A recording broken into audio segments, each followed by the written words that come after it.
5 lakh loan ನೀಡುತ್ತೇವೆ ಎಂದು ನಂಬಿಸಿದ ಧನಿ capital online finance ಯುವಕನೋರ್ವನಿಂದ 2,38,000 ಹಣವನ್ನು ಮುಂಗಡವಾಗಿ ಪಡೆದು ಇದರ ಹಿನ್ನೆಲೆಯಲ್ಲಿ ಹಣ ಕಳೆದುಕೊಂಡ ಯುವಕ ರಾಜಪ್ಪ ನೇಣಿಗೆ ಶರಣಾಗಿರುವ ಘಟನೆ ಚಾಮರಾಜನಗರ ಜಿಲ್ಲೆ ಕೊಳ್ಳೇಗಾಲ ತಾಲೂಕಿನ ಕಾಮಗೆರೆಯಲ್ಲಿ ನಡೆದಿದೆ. ಆನ್ಲೈನ್ ಲೋನ್ ಆಪ್ ವಂಚನೆ ಕುರಿತಾಗಿ ಸೆಲ್ಫಿ ವಿಡಿಯೋ ಮಾಡಿರುವ ಯುವಕ, ನನ್ನ ಸಾವಿಗೆ ನೇರ ಕಾರಣ ಧನಿ ಕ್ಯಾಪಿಟಲ್ ಆನ್ಲೈನ್ ಫೈನಾನ್ಸ್ನವರು ಸಿದ್ದ ಚಿರಂಗನ್ ಹಾಗೂ ಅನಂತ್ ಲೋಹಾ ಎಂದು ತಿಳಿಸಿದ್ದಾರೆ.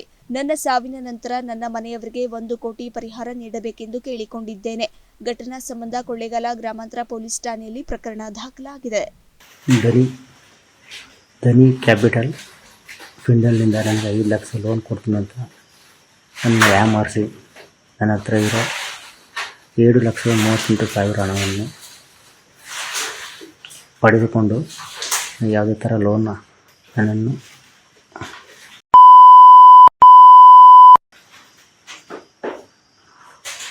ಅದರಿಂದ ನಾನು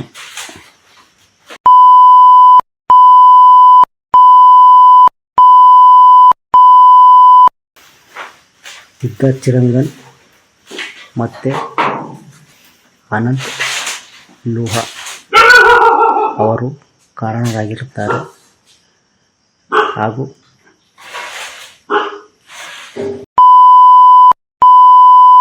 ನಮ್ಮ ತಂದೆ ತಾಯಿ ನನ್ನ ತಮ್ಮ ಅವರಿಗೆ 1 ಕೋಟಿ ಪರಿಹಾರವನ್ನು ನೀಡಲೇಬೇಕಾಗಿ ನಾನು